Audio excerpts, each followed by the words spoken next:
A very good morning to my lecturer and my classmates. My name is Amanda, and the figure that I will be talking about today is Wukong. Wukong is one of the famous characters in the world appears in the Chinese classic 西游记, or Journey to the West. The story follows the adventure of an immortal monkey who is a demon-turned Buddhist monk named Wukong. He is the quintessential trickster god who disrupts the status quo of the heavenly hierarchy. Monkey King is based on a true story of a famous monk, San Zhang, of the Chinese Tang dynasty. After a decade of trials and tribulations, he arrived on foot to what is today India, the birthplace of Buddhism. He was there for the true Buddhist holy books. When he returned, San Zhang translated the sutras into Chinese, thus making a great contribution to the development of Buddhism in China.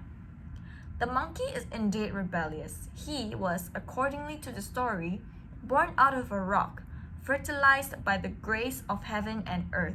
Being extremely intelligent, he has learned all the magic tricks and kung fu from an immortal Taoist master. Now he can transform himself into 72 different images, such as a tree, bird, an insect as small as an ant to crawl inside the enemy's body to fight them inside or from outside. Using clouds as a vehicle, he can travel 108,000 miles at a single somersault. He claims to be the king in defiance of the only authority over the heaven, the seas, the earth, and the subterranean world, 玉皇大帝, or the great emperor of Jade. The act of high treason, coupled with complaints from the master of the four seas and the hell, incurs the relentless scourge of the heavenly army. In fact, the monkey has fought into the ocean and seized the Dragon King's crown treasure, a huge gold-banded iron rod used as a ballast of the waters.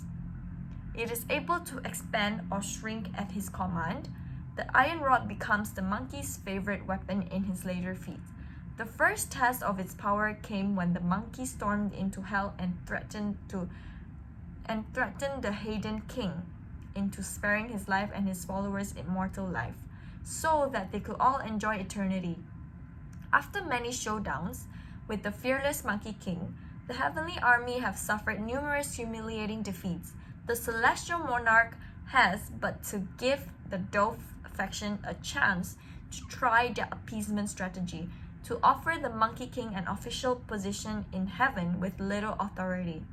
When he has learned the truth that he is nothing but an object of ridicule, the enraged monkey revolts, fighting all his way back to earth, resume his original claim as the king. Eventually, the heavenly army, enlisting the help of all the gods' warriors with diverse tricks, managed to capture the barely invisible monkey. He is sentenced to capital punishment. However, all methods of execution fail. Having a bronze head and iron shoulders, the monkey dowls many a sword inflicted upon him. As a last resort, the emperor commands that he be incinerated in the furnace where his Taoist minister, Tai Shang Lao Jun, refines his pills of immortality. Instead of killing the monkey, the fire and the smoke therein sharpened his eyes so that he can now see through things that others cannot. He fights his way back to earth again. At his wit's end, the celestial emperor asks Buddha for help. Buddha imprisons the monkey under a great mountain known as Wuzhishan, which is the mountain of 5 fingers. The tenacious monkey survives the enormous weight and pressure. 500 years later, there comes to his rescue the Tang monk, San Zhang, whom we have mentioned in the beginning of the story. To make sure that the monk can make for the West into the sutras, Buddha has arranged the Monkey King to become the monk's escort in the capacity of his disciple. Soon, on their way to the West, 2 more disciples, also at the will of the Buddha, joined the company. One is the humorous and not uncourageous pig from a celestial general, from his assault against a fairy. The other, a sea monster who also used to be a celestial general, now in exile, misdemeanor. The party of 4 was further reinforced by a horse, an incarnation of a dragon's son, start their journey to the west. A journey packed with actions and adventures that brought into full play the puissance of the monkey's disciples, Monkey King in particular. Thank you.